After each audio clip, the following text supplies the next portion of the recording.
Hi folks, welcome to TDL TV, the Dogline Live. We have a look at the subject of are bark collars cruel. You've got to remember that the people who are looking at buying a bark collar are not doing it to inflict pain on their dog. As I mentioned before in the other video on will a bark collar hurt the dog, no one ever called us up in the last 15 years and said, I need a bark collar because I think my dog's going to look good in it.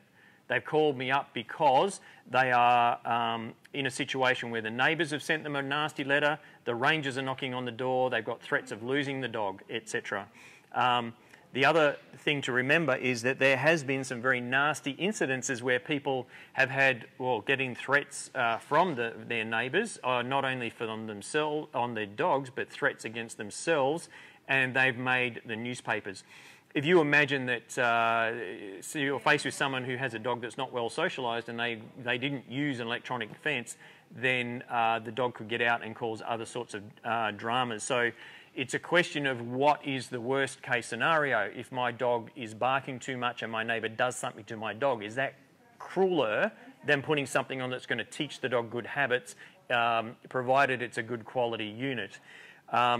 Now, there are a few people that have made comments on our Facebook posts about are bark collars cruel, and thanks very much for the feedback and your opinions on bark collars. And there are people that say they would never ever put one on the dog. That's not a problem. You can solve your dog training issues whichever way you need to, but there are people who have already tried everything they can to stop the dog barking and they're not able to do that, and they're in a bad situation. They even have tried other products that might be a little bit cheaper and they failed, and that's possibly what's giving people leeway to bag the industry, because if they don't work then they generalise about the whole industry. I'm not going to go into the details, but some dogs have really met with some problems from people because of the barking issues. If you imagine there's someone who's a shift worker and they can't get to sleep because the dog is barking consistently and continuously all the time, how frustrating that would be from that person's perspective. So be a responsible dog owner and go and get a bark collar to trim down the dog's barking levels, but make sure it's a good one that's not going to go off accidentally.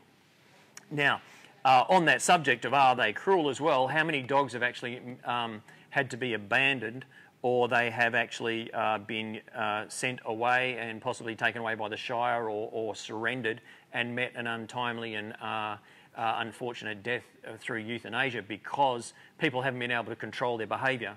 And yet there are people that say, well, you should never ever get an electronic dog collar, be it a bark collar or a dog training collar, on your dog, where those sort of tools have proved over time, proven that they are solving the issues where a lot of people can't.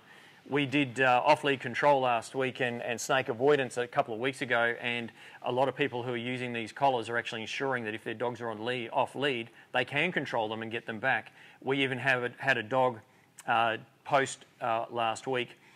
He came in, and beautiful dog, really lovely. He was on the lead and there was someone else's dog off the lead that came and attacked his dog unprovoked. So had that owner of that other dog had a good quality dog training collar on the dog, then they could have controlled that situation. Suzanne's question is more about do they need to wear them all day? Listen, that's up to you, and what we'll do next week is we'll put up a video about how to train your dog using a bark collar.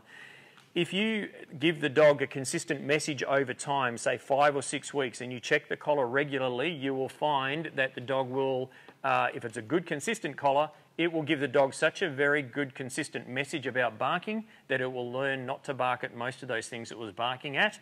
And if you get back to this chart that I held up before, you will find that the dog will realise it's not worth barking at these sort of levels, but only at these sort of levels.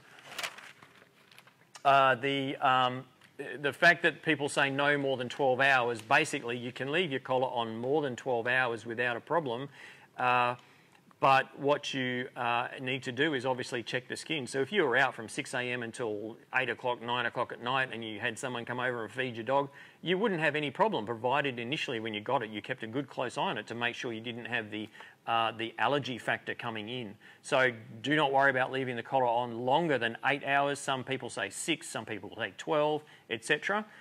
you need to keep a good close eye on the dog regularly, which is part of normal dog hygiene. But with that question as well, if you go out and your dog is only barking when you're out, if you've got a good bark collar, I would put the bark collar on for 3 to 4 weeks full time, so the dog gets a nice consistent message. Teach the dog that the collar is not a bad thing, it's actually quite good, and you'll find that when you pick up your keys, your dog will come and want to have the bark collar on. And then you can, after you've done that period of introduction and training, you can actually then put the collar on when you go out and take it off when you come home, and the dog's not going to be running and hiding every time you take your car keys. These things, if used right, are not a punishment for the dog. Suzanne, you might want to give us a call on our hotline so you can talk about your individual dog and the individual situation, because it's hard to say. We can hire out a bark collar to someone and they can test it, or you can buy a bark collar and it might fail.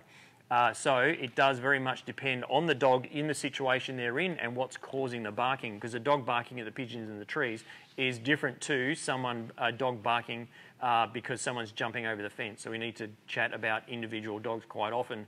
But look, share this post, folks. Don't forget to do hashtag live and hashtag TDLTV. That'd be great. Thanks for all your comments, and obviously this is a controversial subject, and if anyone wants to have a chat about it to us directly, feel free. Our number is 1300-THE-DOG, 1300-843-364.